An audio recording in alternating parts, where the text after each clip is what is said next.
This is for Collateral from 2004, directed by Michael Mann. The music composer was James Newton Howard. The cast is Jamie Foxx, Tom Cruise, and Mark Ruffalo. The film is about, after a long day, LA taxi driver Max is about to knock off when a sharp-suited Vincent offers him $600 to make 5 stops.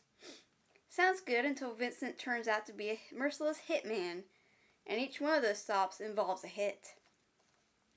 As the night goes on, Max starts to wonder if he'll live to see the sunrise, as the pair are hunted by the police and the FBI. Overall, this was a really good movie. I really enjoyed it, and Jamie Foxx and Tom Cruise became really good friends after this, and many were considered for both roles.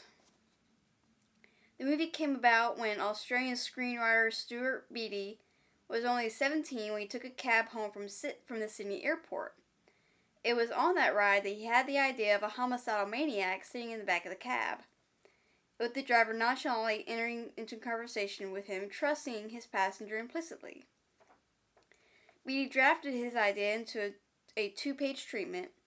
Later, when he enrolled at Oregon State University, he fleshed it out into his first screenplay, titled The Last Domino. He put the screenplay away and taking it out occasionally for revisions and rewrites over the following years. I kind of like The Last Domino better. Possibly they could have titled that. And to prepare for the role, Jamie Foxx drove a cab. During production, Tom Cruise would buy everyone In-N-Out burgers. It looks like there are a few movies that are similar or maybe rip-offs of this movie, but one is like One Night in Bangkok with a female cabbie, and Taxi with Jimmy Fallon. I'm not 100% sure because I've only heard of them and seen commercials for them, so if you know anything, comment down below. So here are some spoilers. I want to see more of Ida, Fanning, and Annie. It's never stated in the film, but Vincent's last name is supposed to be Collateral. I love the scene with the coyotes. It was a really good scene. So something I'm wondering is, did Fanning die? Because we see him get shot and he falls, but it looks like to me he's still alive when he goes on the ground. But Max is complaining that Vincent killed Fanning, but is that just him thinking he's dead, or is Fanning really dead? Annie being the next target on Vincent's list, it was an interesting twist. I wasn't really expecting that.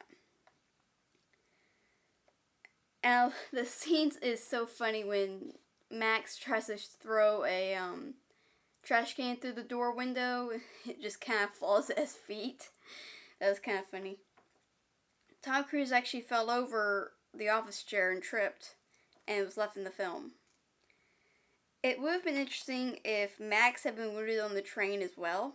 I wish Vincent hadn't died off so quick after asking the question, "You think Amy will notice?" and then caulking out like that. It would have been interesting if Vincent asked the question and lived a little bit longer to watch Max and Annie get off the train, and that's how it ends. We won't actually see him die. And overall, I really liked this film and thought it was very well done. And what are your thoughts? Please let me know in the comments. And do you know any other movies like this? Like, share, and subscribe.